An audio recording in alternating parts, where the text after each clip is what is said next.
Écoutez, bonjour à tous. Bienvenue dans ce nouveau rendez-vous Optigestion. Aujourd'hui, nous allons vous parler d'Optigest Monde, notre fonds croissance, et donc en partenariat avec la société Occur, qui met en relation les acteurs du patrimoine, que nous remercions. Donc, je vais tout de suite vous introduire cette conférence. Nous serons ensemble environ maximum 30 minutes et nous aurons le temps des questions-réponses, bien sûr. Alors, l'ordre du jour est le suivant. Donc, on va vous faire un bilan rapide de l'action de la Banque centrale américaine et voir quel impact, évidemment, cela a sur les marchés financiers. Nos gérants vous présenteront ensuite les catalyseurs de croissance pour le fonds, la SICAV Optigest Monde, et nous vous donnerons leurs perspectives. Donc, je vous présente les deux gérants d'Optigest Monde. Xavier Gérard, qui est le gérant Optigest Patrimoine et Monde, et qui est le président d'Optigestion, sur votre gauche, et à droite, Nicolas Daumont, gérant Optigest Patrimoine et Monde également, associé gérant chez Optigestion. Alors, je vous présente également très rapidement, pour ceux qui ne nous connaissent pas, l'ADN d'Optigestion. En fait, nous sommes une société de gestion indépendante qui a été créée en 87. Le capital est détenu à 100% par ses associés. Nous avons un partage d'intérêts avec nos clients, puisque nous, gérants associés, nous investissons une part significative de nos actifs dans nos fonds Optigest.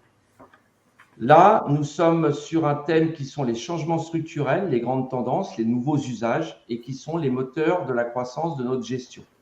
Et c'est à partir de ces tendances majeures que nous identifions, avec notre équipe de gérants, les acteurs clés des changements structurels. Donc, c'est une génération de performance qui est établie à partir d'un stock picking, qui est notre savoir-faire. C'est un process intéressant à connaître au sein d'une sélection de 200 sociétés. Et donc, nous pratiquons une gestion de conviction. Voilà pour l'ADN. L'équipe, très rapidement, le slide suivant.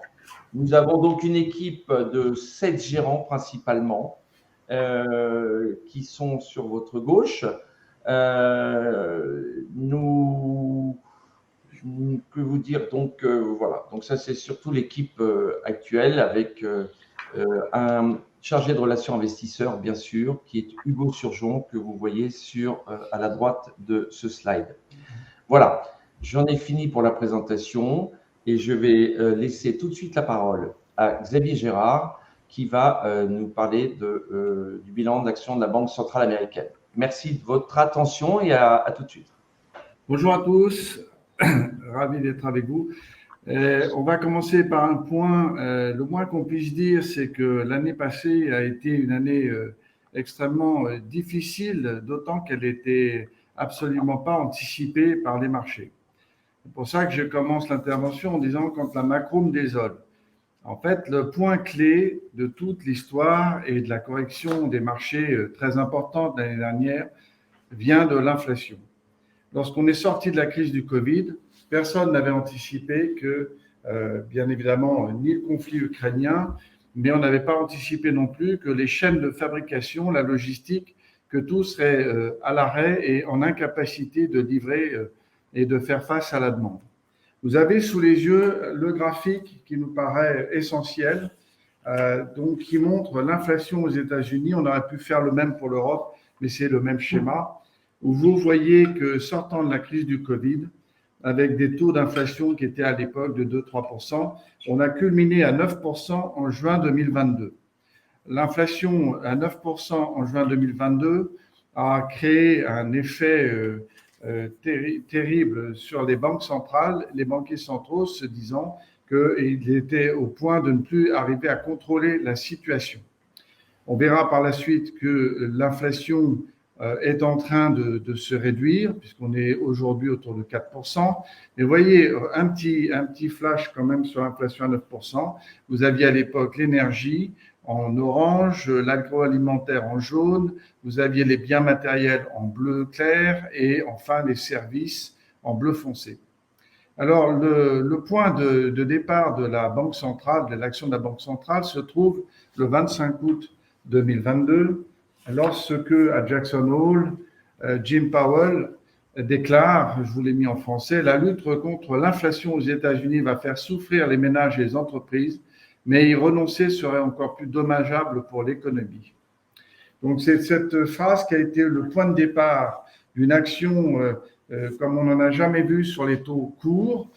Vous avez donc sur la page suivante ce qu'on appelait la grande époque des taux zéro. Vous voyez que pendant plusieurs années, pendant le Covid, on était habitué, et même un peu avant, à avoir des taux zéro, ce qui avait entraîné la constitution d'un certain nombre de bulles sur les actifs, on y reviendra. Mais vous voyez que pour casser l'inflation, la Banque centrale a choisi de monter les taux très rapidement, puisqu'on est aujourd'hui autour de 5,25. Alors, ces taux à 5,25, ça a eu des conséquences sur les taux à 10 ans américains. En les passant, ceux-là sont passés de 0,5 à 3,80, entraînant dans le sillage, comme vous le savez, lorsque les taux montent, ça entraîne une baisse de valeur des obligations, d'où le krach obligataire qu'on a connu en 2022. En tout cas, l'action de la Banque centrale en montant les taux, comme vous le savez, ça freine l'investissement, l'immobilier, ça freine un peu l'investissement des entreprises, ça complique le refinancement des ménages qui sont endettés. Tout ça a pour action de freiner la croissance économique. Alors, les actions sont en train de faire effet, puisque vous voyez au niveau mondial la croissance du PIB à 3,6 et maintenant plutôt autour de 2, 2,5, malgré la sortie du Covid de la Chine. Donc on voit bien que l'économie ralentit. C'est encore plus vrai aux États-Unis et c'est encore plus vrai en Europe avec l'Allemagne qui est rentrée en phase qu'on appelle de récession lorsque vous avez 2 trimestres consécutifs avec un PIB négatif. Donc on peut dire que l'action des banques centrales et notamment la Banque centrale américaine a produit ses effets.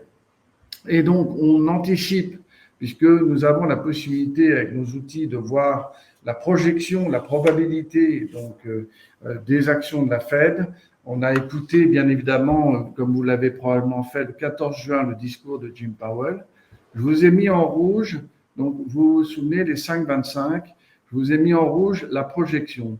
Donc, au mois de juin, ce mois-ci, Jim Powell n'a pas monté les taux. On anticipe qu'il le fasse au mois de juillet, encore 0,25. On ira peut-être donc tester 5,5%. Et ensuite, on devrait rester comme cela jusqu'à la fin d'année et anticiper des baisses de taux seulement en 2024, lorsque la Banque centrale aura eu confirmation qu'elle a gagné sur l'inflation. Et on verra les discours probablement désormais en septembre, où Jim Powell nous dira que le combat contre l'inflation est en bonne voie d'être gagné. Je passe la parole à Nicolas. Bonjour à tous. Alors, je vais compléter la citation de Xavier. Quand la macro me désole, la micro me console. Alors, pourquoi on va vous dire que la micro nous a consolés?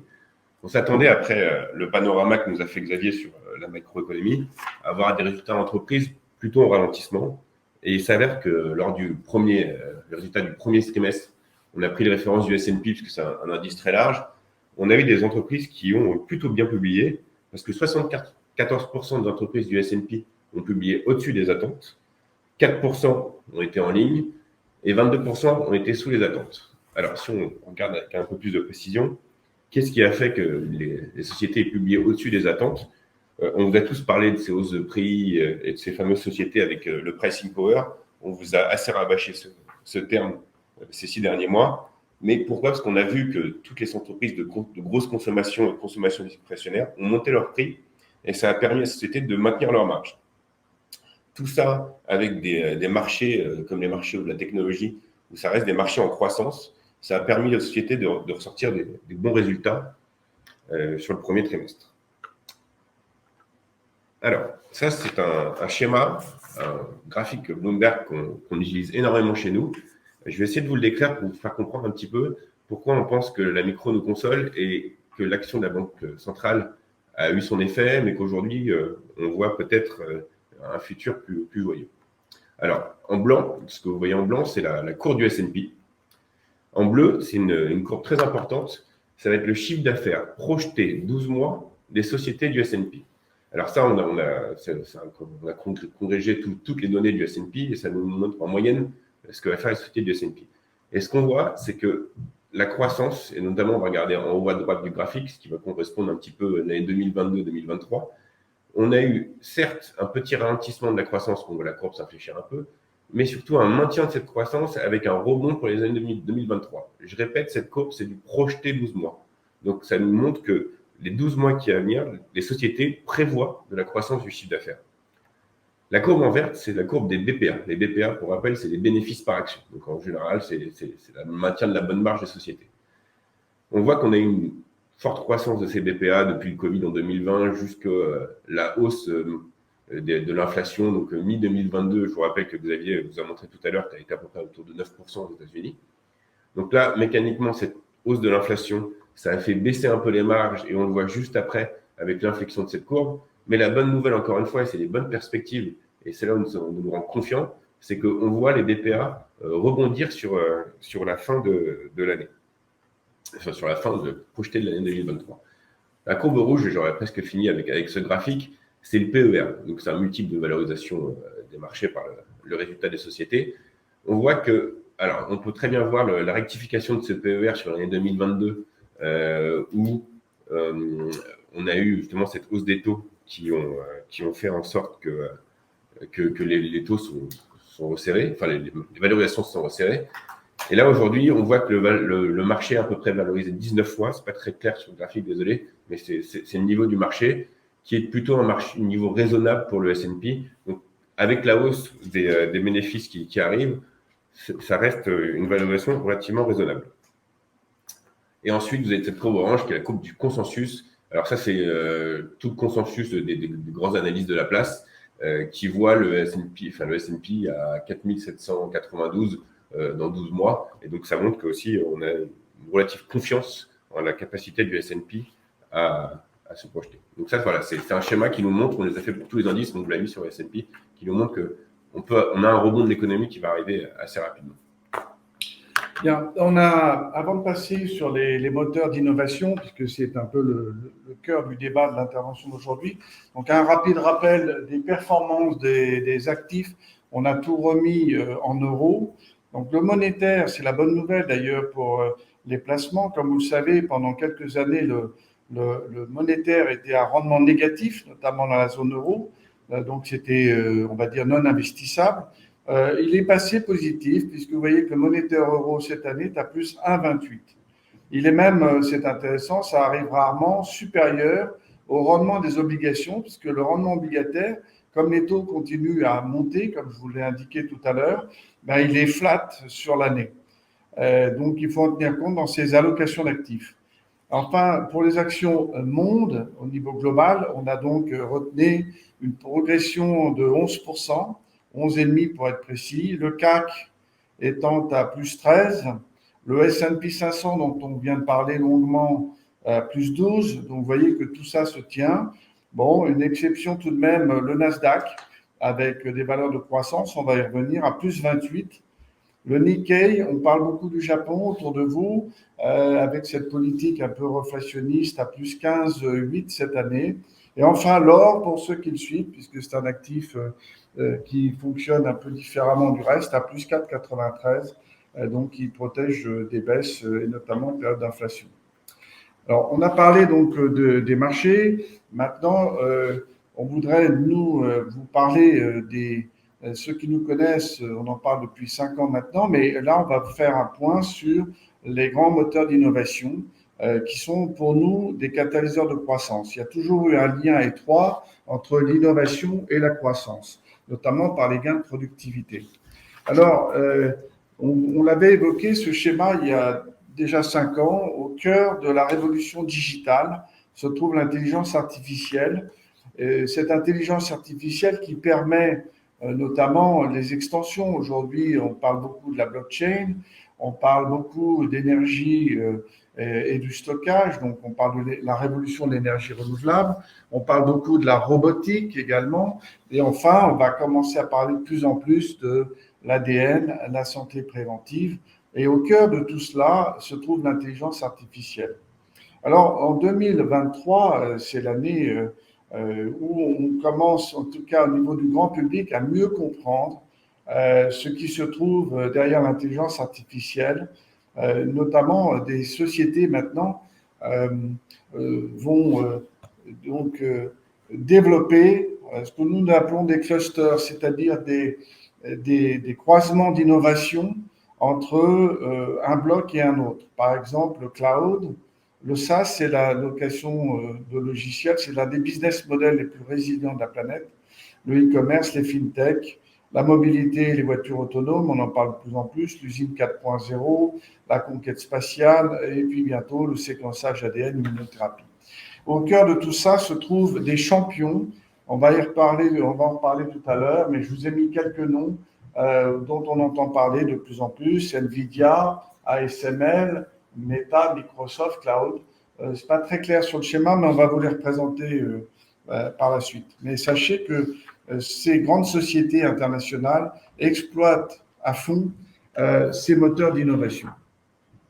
Alors, peut-être un petit point rapide pour ceux, je sais qu'on en parle beaucoup, mais on voulait vous partager avec vous quelques convictions, puisque c'est le moteur de notre gestion, ce sont les convictions. L'intelligence artificielle pourrait avoir des implications plus profondes pour l'humanité que l'électricité ou le feu, c'est vous dire le niveau d'impact de cette innovation.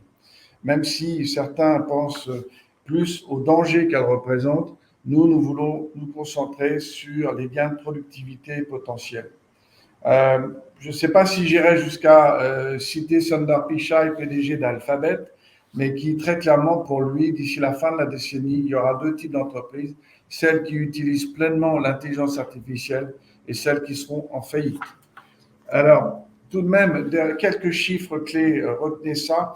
On a coutume de parler dans l'innovation de ce que l'on appelle l'adoption. Par exemple, Netflix, pour avoir 1 million d'utilisateurs, a mis 3,5 ans.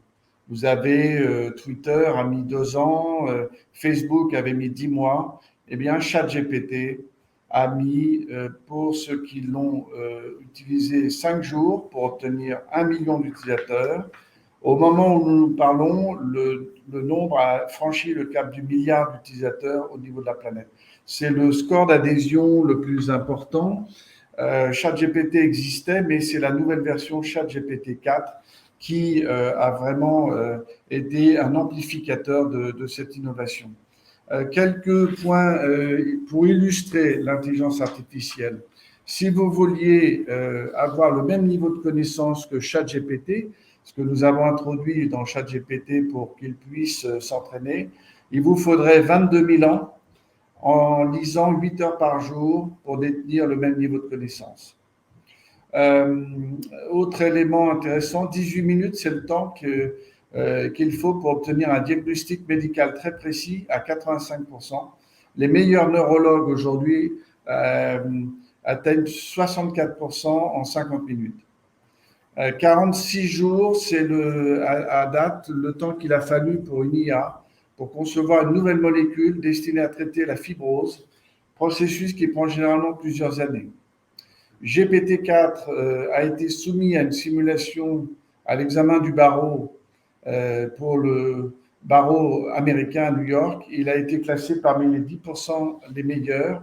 Il faut souligner que ChatGPT a été entraîné uniquement 2 mois pour passer cet examen. Enfin, on aura la capacité très prochainement, c'est déjà le cas, de traiter des images, des vidéos. On peut également traiter votre voix. Avec 3 secondes d'audio, on est capable de répliquer votre voix.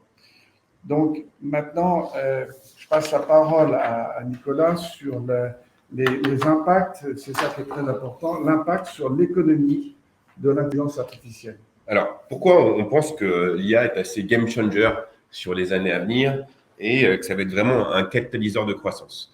On vous a sorti deux, trois chiffres qui, pour nous intéressent. Et vraiment, je tiens beaucoup à cette expression qui montre que le marché de l'IA a une vraie profondeur et donc on va avoir des investissements qui vont vraiment être très intéressants. Alors, on va commencer par le schéma en haut à droite. C'est l'effet de l'IA sur la croissance de la productivité. Sur le scénario de base, c'est à peu près 1,5 point de base par an, en plus sur la productivité des entreprises. Bon, sur le plus grand des scénarios, avec beaucoup d'optimisme, on monte à 2,9 et sur le plus bas, ça reste sur un 0,3 point de base. Tout ça nous amène sur le graphique en haut à gauche, où on voit en quoi l'impact de l'intelligence artificielle peut faire la revalorisation du IPS. IPS, c'est les BPA en français. On voit que sur le cas initial, donc aujourd'hui, on a une croissance des BPA qui va tourner entre 4,9 et 5%. Et si aujourd'hui, avec l'ajout de l'IA, on peut déjà dire que ça va nous rajouter 1,5 point de base, donc ça va nous amener à 5,4% de croissance de l'IPS par an. C'est quand même un impact assez significatif et on voit là où ça a ce côté très catalyseur de la productivité de l'IA. Ensuite, en bas à gauche, on se rend compte que on peut revaloriser le S&P et les grands analystes de la place pensent que le gain de productivité avec l'IA peut amener un rendement supérieur de 9% sur les valorisations attendues sur le S&P.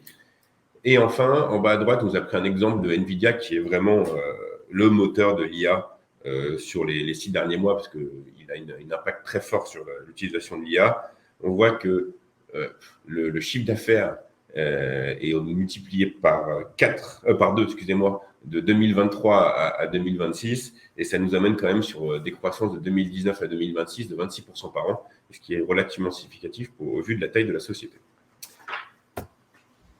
Alors ensuite, on fait souvent ça, mais c'est pour vous rappeler l'importance de la gestion active, notamment dans l'investissement sur les marchés financiers. On vous a mis à gauche le top 10 des sociétés, des market cap en 2000. Donc, vous connaissez pratiquement toutes ces sociétés. Combien il en reste aujourd'hui en 2023? Il n'en reste qu'une, qui est Microsoft. Toutes les autres sont des nouvelles sociétés qui sont entrées dans ce top 10. Et on remarque qu'il n'y a qu'une société, qui est Saudi Aramco, qui n'est pas utilisatrice de l'intelligence artificielle aujourd'hui. On vous rabâche beaucoup de choses, encore une fois, sur l'intelligence artificielle, mais c'est vraiment quelque chose qui va être assez catalyseur sur les années à venir. Alors ensuite, on va se recentrer un petit peu sur notre fonds Action Monde, Petit Geste Monde, et vous le décrire avec un peu plus de précision. Là, on vous a mis le top 10 des actions de Petit Geste Monde. Donc, vous les connaissez pratiquement toutes. Microsoft, Apple, Nvidia, LVMH, Meta, ASML, Alphabet, Renesas, Costco et Hermès. Ce qu'on vous fait remarquer, c'est qu'on n'a pas que de l'IA, mais on a quand même beaucoup de sociétés qui touchent au secteur de l'IA et qui vont s'en servir. Je prends l'exemple de Costco, qui est quand même une société de grande consommation, de grande distribution. On a vu il y a 2 semaines, Carrefour a annoncé qu'ils allaient rentrer beaucoup d'intelligence artificielle dans le parcours du consommateur. Donc, on voit un petit peu que ça avance aussi dans ce secteur-là. On voit pour le côté performance et le rebond qui a été assez significatif sur le marché, notamment sur les sociétés qu'on a choisies, qu'en moyenne, les sociétés ont fait plus entre 30 et 40% depuis le début de l'année, ce qui nous a ramené, on va parler des performances après. Alors, on aime beaucoup, avec Xavier, utiliser ce terme-là parce qu'on considère qu'on investit dans des sociétés. Et si on mettait au Petit Geste Monde comme une société, la croissance du chiffre d'affaires sur les années 2023 serait de 9%. La croissance de l'EBITDA serait de 16%. Je vous rappelle qu'on est quand même dans un contexte de ralentissement de l'économie et dont l'Allemagne est en récession, par exemple. La valorisation sur l'EBITDA tourne autour de 14, ce qui est une valorisation assez raisonnable pour un fonds action de croissance. Le ROCE, c'est le Return on Capital Employed, c'est le retour sur les capitaux investis, est autour de 18. La dette sur EBITDA est plutôt bien maîtrisée puisqu'on a en moyenne 1,92. Et on revient sur un peu le fil directeur de l'IA. 72% des sociétés en portefeuille ont un lien direct ou indirect avec l'intelligence artificielle. Alors, on va parler un petit peu des performances de Petit Geste Monde. Petit Geste Monde est à plus 23% 23,5% depuis le début de l'année. Il a fait un plutôt bon départ depuis le début de l'année avec cet ADN vraiment en fond de croissance à forte conviction qu'on a avec Xavier et ces nouveaux usages qui nous intéressent énormément. L'année dernière, le fonds a fait moins 28 avec un Nasdaq qui a fait moins 33. C'était une année plutôt compliquée on vous a expliqué, avec la forte hausse des taux d'intérêt qui ont vraiment impacté les valorisations. On l'a vu qu'en 2021, c'était plus 17%, en 2020, c'est plus 20%, en 2019, c'est plus 28%. À souligner cette année que le fonds est à une moyenne, enfin, est à plus 10% par rapport à son indice de référence et à plus 13% par rapport à sa catégorie dans des fonds Action Monde. Alors, un petit rappel, on a une gamme de 3 fonds. On a Optigest Patrimoine qui est un fonds flexible et Optigest Europe qui est un fonds Action PEA. Optigest Patrimoine est à 4,7% depuis le début de l'année et Optigest Europe est à plus 9%. On pourra parler amplement de ces fonds si vous souhaitez avec les questions plus tard. Je repasse la main à Xavier. Donc, on a passé du temps à expliquer la politique des banques centrales et les perspectives. Donc, bientôt la fin des politiques très restrictives, on va dire, peut-être reportée maintenant à 2024. Donc, il faut être prudent sur les mois qui viennent. Donc, on voudrait vous parler des perspectives. Ça anime surtout le semestre qui vient. Donc, pour ce qui est des devises, du fait que la Banque centrale européenne va maintenir, elle, une politique plus restrictive désormais qu'aux États-Unis, on va maintenir une bonne parité entre l'euro et le dollar. On va également être exposé au yen on accompagne le marché japonais. En revanche, ceux qui nous connaissent, nous avons totalement réduit notre exposition au RMB. Le départ de l'économie chinoise ne se passe pas aussi bien que prévu. Donc, on a sous-pondéré le RMB. Pour ce qui est des obligations, on va pouvoir reprendre un peu d'exposition sur les obligations longues, notamment aux États-Unis, sur les taux 3,80. On surveille 4% pour s'exposer sur le 10 ans. Actuellement, on est très concentré sur les obligations courtes, c'est-à-dire entre 0 et 2 ans.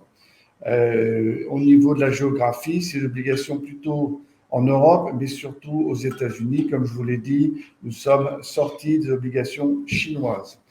Pour ce qui est des actions, vous l'aurez compris, on continue d'accompagner. Il y aura peut-être une légère rotation. Les valeurs de croissance, celles qui ont une capacité à faire 3 fois mieux que la croissance du PIB. Nous sommes pour l'instant sous-pondérés pour les values cycliques compte tenu du ralentissement économique qui est opéré sur pas mal de secteurs en Europe et un peu aux États-Unis.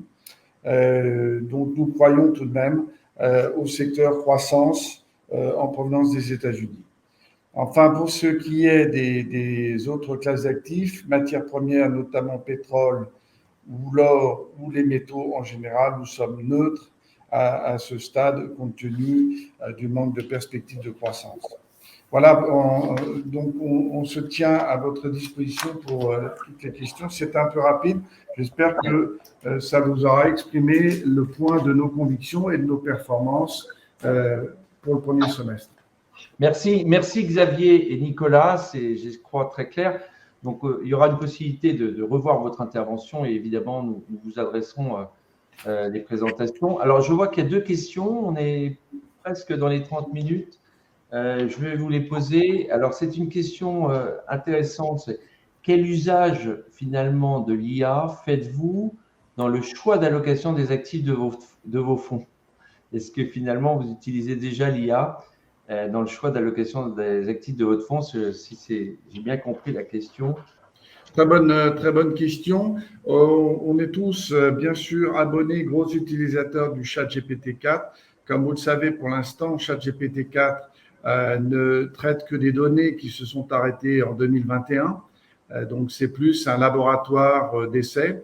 Nous attendons le lancement prochain par Microsoft. Donc, il y a déjà lancé Bing, mais pour l'instant, c'est une version vraiment limitée pour pouvoir, je pense, peut-être à partir de la rentrée, intégrer et dans nos comités de gestion les outils d'IA, notamment pour faire des choix qui soient moins motivés par l'émotion et plus par la rationalité.